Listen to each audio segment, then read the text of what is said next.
Hi, this is Sergeant Betsy Brantner Smith, and this is the NPA Report.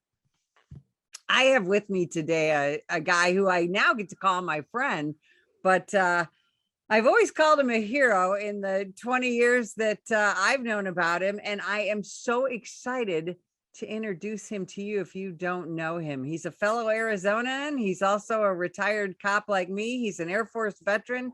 He is the subject of a book called The Burning Shield. He's a motivational speaker, and I think he's the only guy who travels more than I do. Jason Schechterle, welcome to the show. Hi, Betsy. I'm so happy to be here with you. So, Jason, people here in Arizona know you as a Phoenix homicide detective, but you gained international fame back in 2001 because you got into a crash at work. Let's talk about that. Yeah, a little minor car accident at work one day. It was March 26, 2001. And just like the old cliche that we always say, had a boring routine day going on. And I was about an hour and a half away from finishing my 10-hour shift and was on my way to a call, stopped at a traffic light, and I got rear-ended by a guy having an epileptic seizure. He's doing 115 miles an hour on a 40-mile-an-hour downtown city street, just unfathomable. But what I didn't know at the time, I was sitting in basically a loaded piece of dynamite. These Ford Crown Victorias, when they get rear-ended, they blow up. And that happened to me, of course, at that ridiculous speed. But even with the burns, all I had was 2 cracked ribs and a mild concussion. So this, without the fire, very survivable. I was projected through the intersection and came to rest right in front of a fire truck. Just so many miracles, twists of fate, timing, and so many officers did not get that opportunity. I think that we had a lot here. We lost 2 state troopers and a Chandler police officer, and had by accident in the span of 4 years in these rear and fuel fed fires.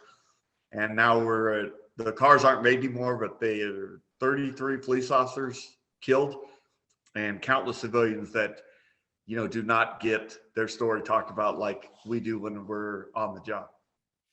Well, and I remember, I was a young cop then as well. And, we loved those cars. I mean, they were roomy, they were fast. And so your accident, which was just, 20 years ago, things didn't go viral per se, but it was every cop in the country knew about your crash, knew what happened. And yet a lot of people didn't want to talk about it. And a big part of your story is you didn't sit down and shut up, did you? Not at all. Even from day one, when I spent 2.5 months in a coma. I spent 5 months in the hospital. A lot of therapy, a lot of figuring out. I had 2 young kids at the time. I had to completely relearn or learn this new life. At the time, I thought I had lost my job. I was still a father though, but very quickly when I started to learn about these crashes, and I want to go back to something you said.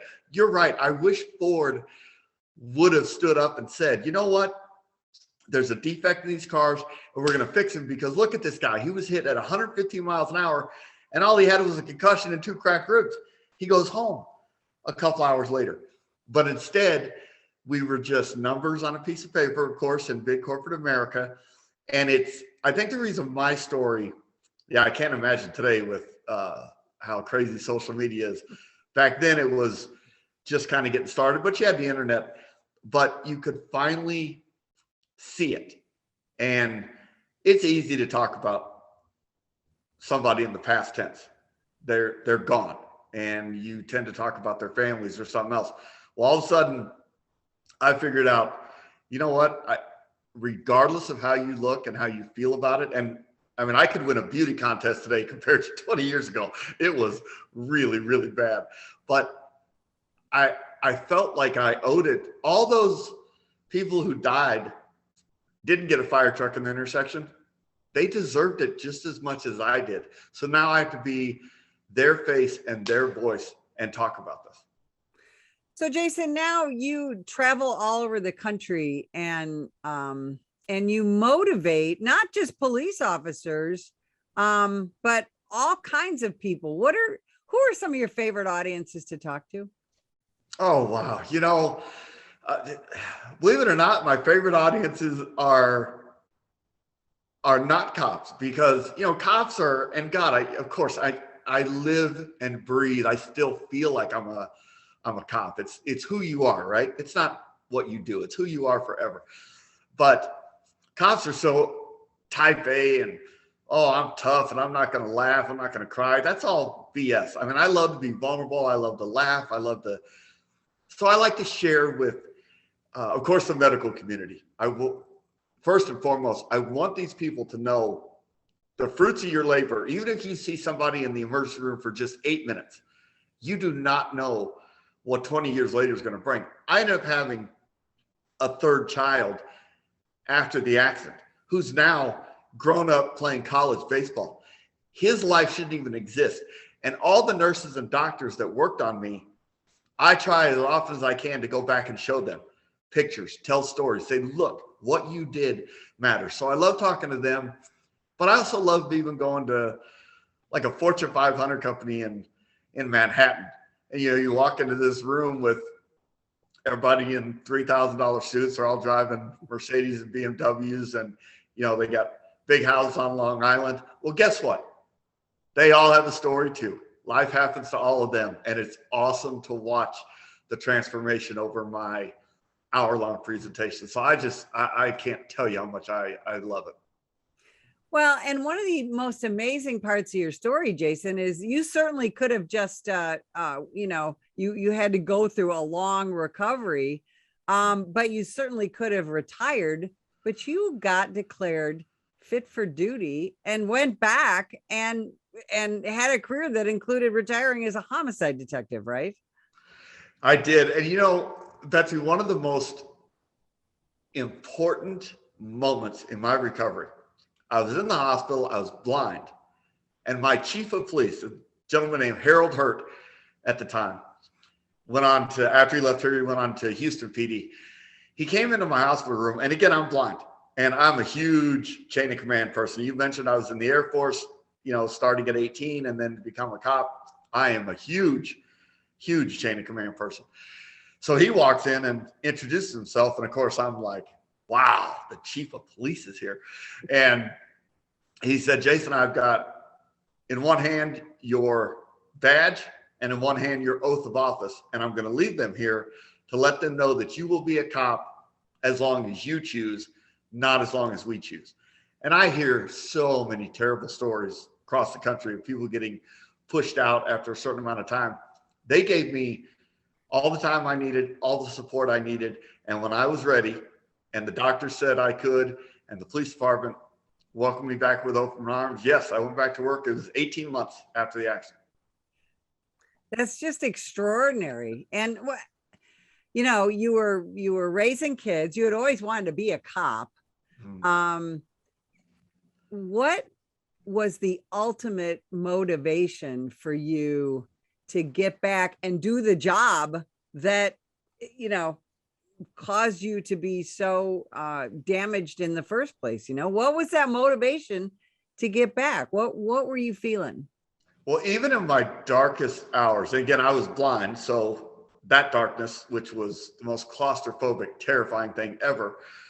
But in your moments alone, your moments of pain, your moments of fear and wondering and all that anxiety that comes with this, I always knew I am still Jason. I am a father, and I am a Phoenix police officer. It's who I am. Those three things.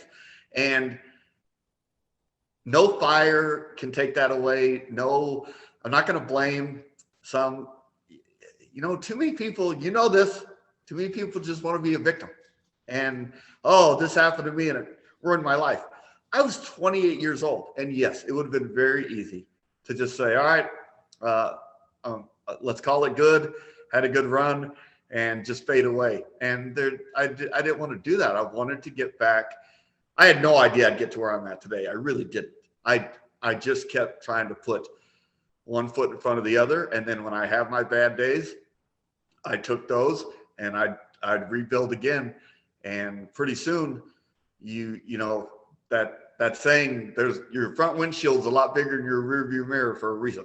And the things behind us keep getting farther away, and the things in front of us keep coming more into focus. Now, you're the subject of a book called Burning Shield, and it's a fascinating book. Tell me how that came to be.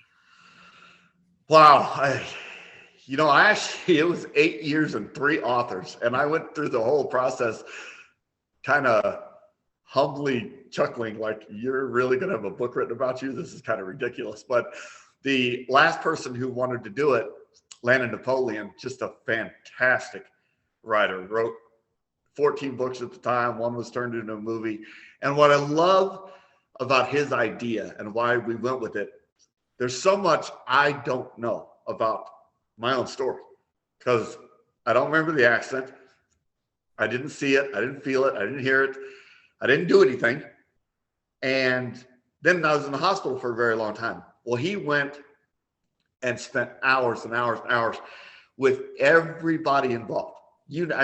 Every firefighter, paramedic, police officer, doctor, nurse, my wife, my kids, my dad, you name it. He talked to them, and it's all of their stories that is what he put on display. And it turned out to be just an amazing book. I'm very proud of it. And, now I'm a horrible marketer. So it's not like I've sold 1 million copies, because I half time forget to tell people.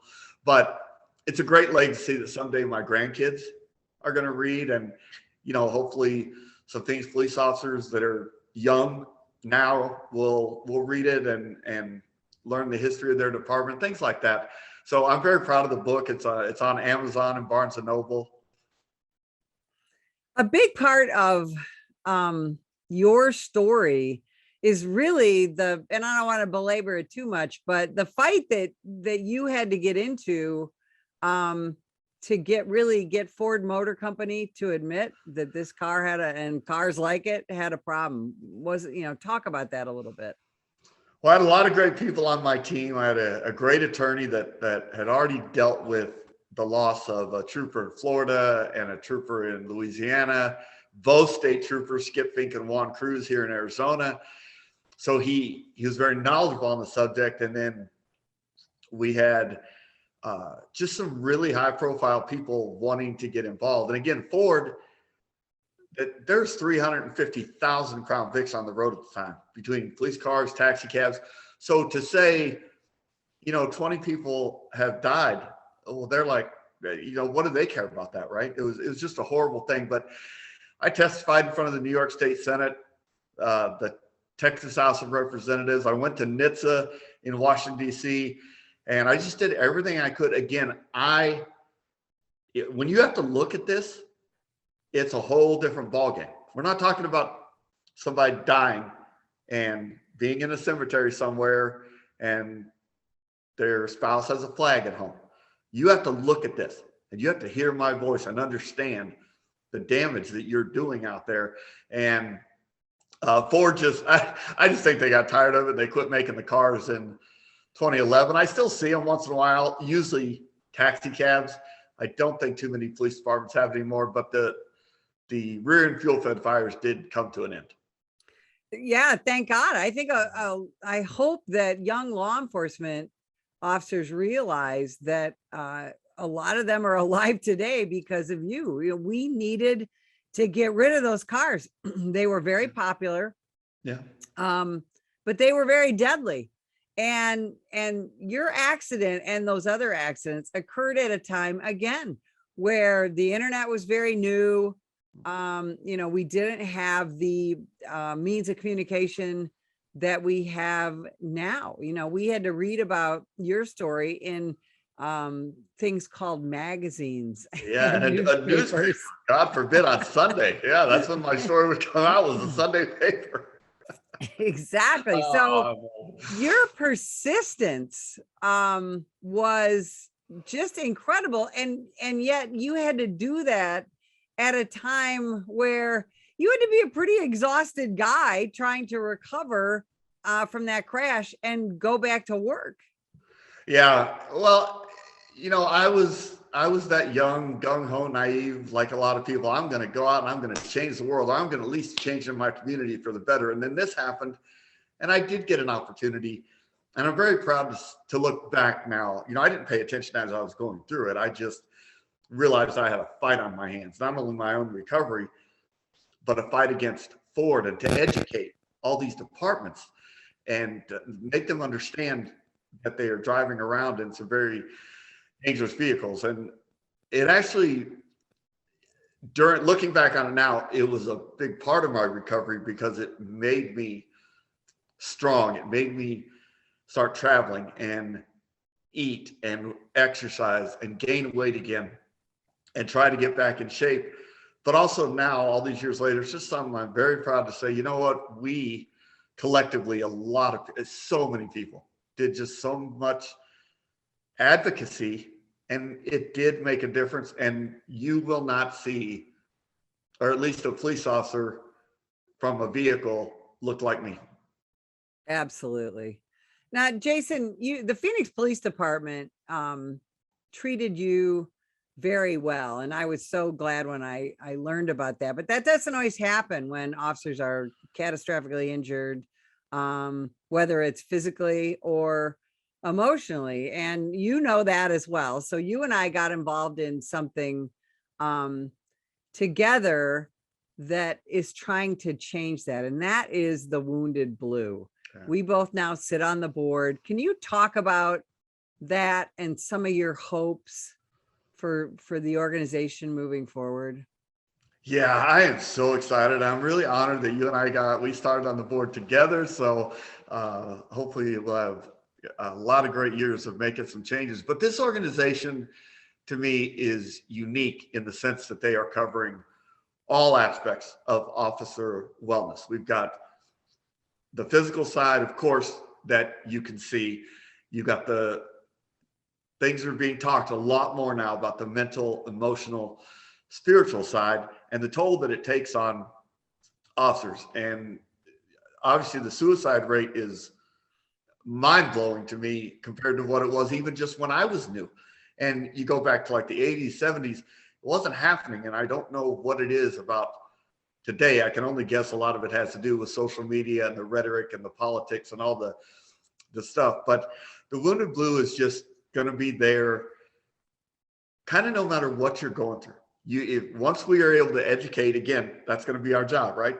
Traveling around, we got to educate officers when they're new, because right now in this country, there are thousands of police officers in academies, and they need to know at the beginning of their career so that in 20 and 25 years, when they look back and say, you know what, I need some help in some areas, or if they go through an injury like mine. I was lucky, and this is part of my fight. Phoenix was so good to me, took such good care of me, let me come back to work and be a not just show up to work. I was a homicide detective. I was doing productive work, but I have my heart broken all the time as I travel around the country. I hear horrible stories about officers with much less injuries than mine, and they are just cast aside.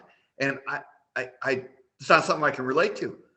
My big city didn't do it. Why is your city or department or town doing it? And the Wounded Blue will be there for those people. So I'm super, super excited. Randy Sutton, God love him for creating this and thinking of it. He's just one of the greatest people I know. And we have a wonderful board. Our peer support program is off the charts. And you, like me, you've seen a lot of organizations, and there's a lot of great organizations in this country. Most of them are very specific to maybe one thing, maybe a fatality or maybe a financial something. The Wounded Blue is going to circle the wagons on anything that a police officer needs. And I can't wait to be a part of it. Absolutely. And I think especially now, because this almost 2 years now of vilification of American law enforcement for no good reason, is starting to take its toll on not just senior police officers, but like you said, the new ones who are in the academy or coming out of the academy. They're not even sure, wow, should I be doing this? And then to go out and wonder, geez, am I going to be, not only am I going to be hurt, am I going to be, this or that? Am I going to get indicted? Am I going to go to jail for doing my job? So like you said, our suicide rate is out of control. We're trying to get a handle on that. And I think these organizations, like the Wounded Blue, can do a whole lot of good. And I'm glad to be on board with you, Jason, so much. Yeah. Jason, where can people find you, your speaking business? Where can they find you on social media?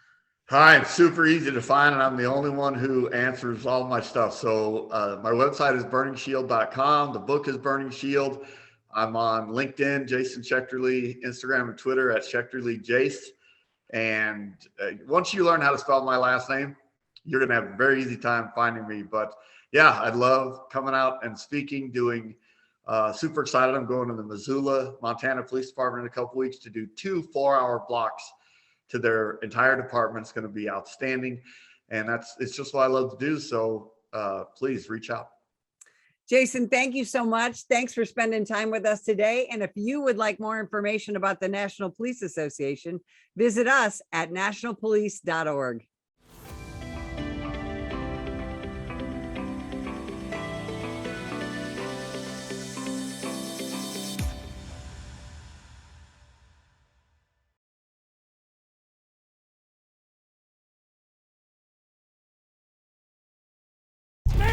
Put the gun down! Put the gun down!